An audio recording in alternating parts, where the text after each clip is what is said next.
Assalamualaikum warahmatullahi wabarakatuh. Nama saya Widya Putri Tami Lubis, NIM 1905-199, MK Hukum Asuransi.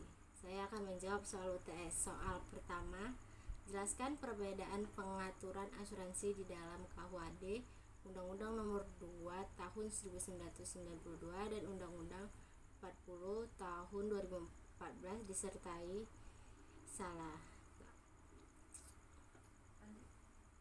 Lanjut ke jawaban. Jawabannya, pengaturan asuransi di dalam KUHD mengutamakan segi keperdataan yang didasarkan pada perjanjian antara tertanggung dan penanggung. Perjanjian tersebut menimbulkan kewajiban dan hak tertanggung dan penanggung secara bertimbal balik. Undang-Undang Nomor 2 Tahun 1992 tentang usaha perasuransian memberikan penjelasan mengenai definisi dan pengertian yang digunakan di Undang-Undang Peransurasian, memaparkan mengenai bidang-bidang yang terdapat di usaha peransurasian.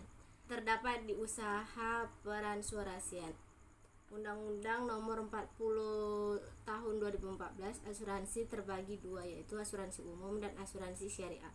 Asuransi syariah menggunakan prinsip syariah, yaitu prinsip hukum Islam dalam kegiatan peransurasian berdasarkan fatwa yang dikeluarkan oleh lembaga yang memiliki kewenangan dalam penetapan fatwa di bidang syariah.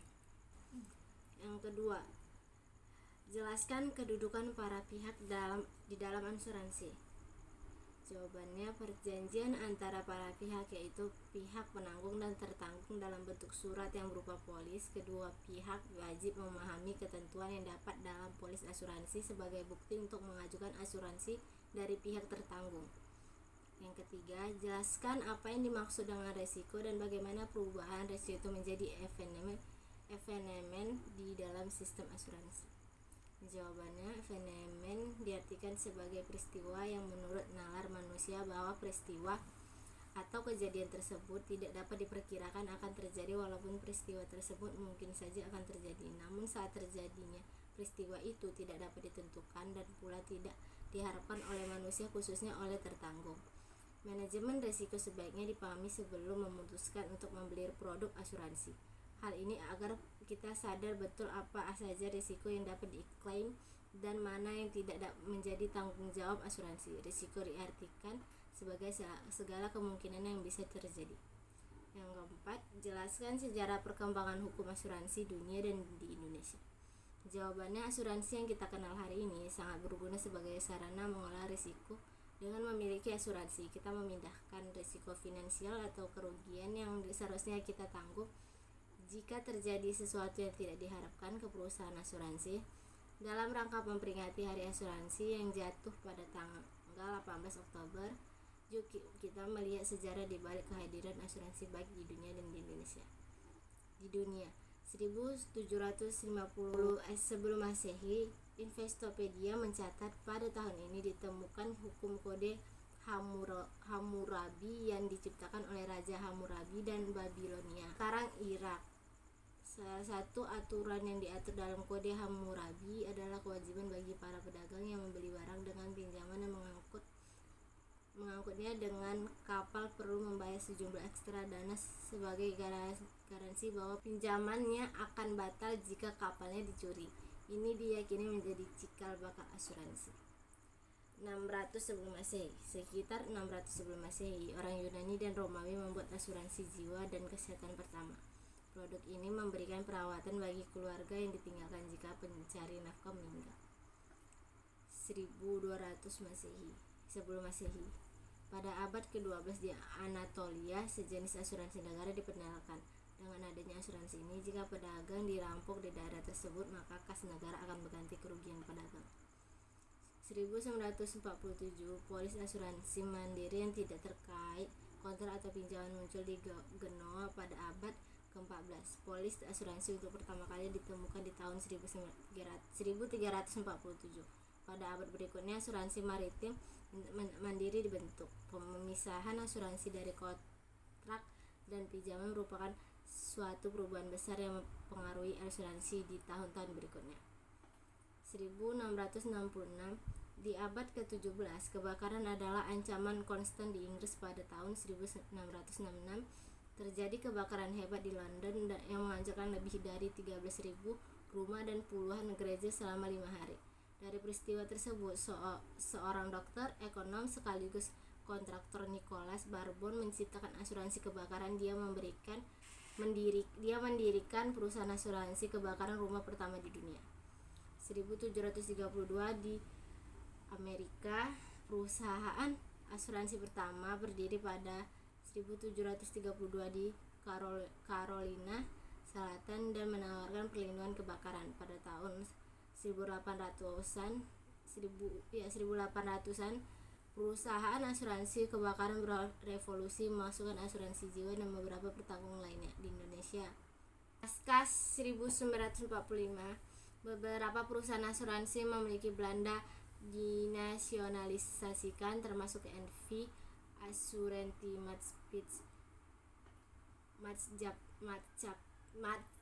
Maatschappij de Nederlander dan Bloem Vender EE menjadi PT Asuransi Bendasraya dan perusahaan asuransi de Nederlanden van 1845 menjadi PT Asuransi Jiwasraya.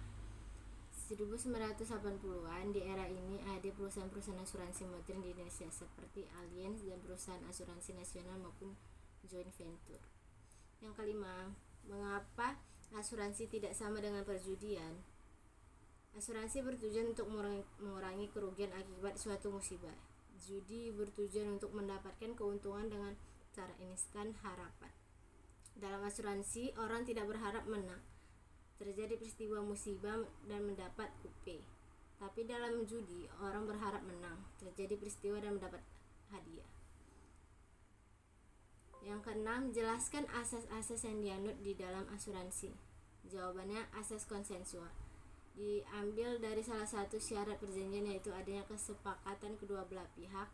Orang tidak dapat dipaksa untuk memberikan kesepakatnya. Yang kedua, asas kebebasan berkontrak, pasal 1338 ayat 1 KUA Perdata yang menyatakan bahwa semuanya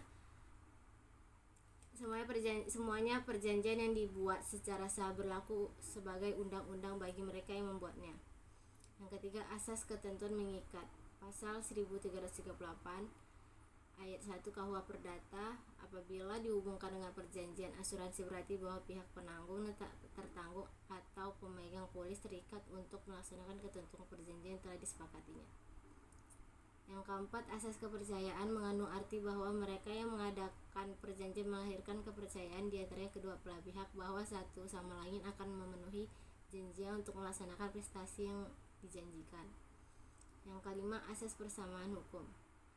Asas persamaan hukum adalah bahwa sebuah subjek yang mengadakan perjanjian mempunyai kedudukan, hak, dan kewajiban yang sama dalam hukum dan tidak dibedakan antara satu sama lain.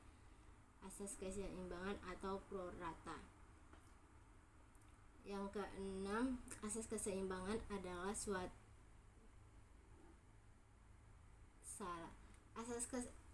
yang keenam, asas keseimbangan atau pro rata.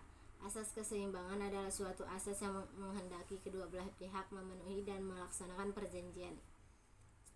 Yang ketujuh, asas kepastian hukum dalam pasal 1338 ayat 2 KUH Perdata yang menyatakan bahwa perjanjian-perjanjian itu tidak dapat ditarik kembali selain dengan sepakat kedua belah pihak atau karena alasan-alasan oleh undang-undang dinyatakan cukup untuk itu.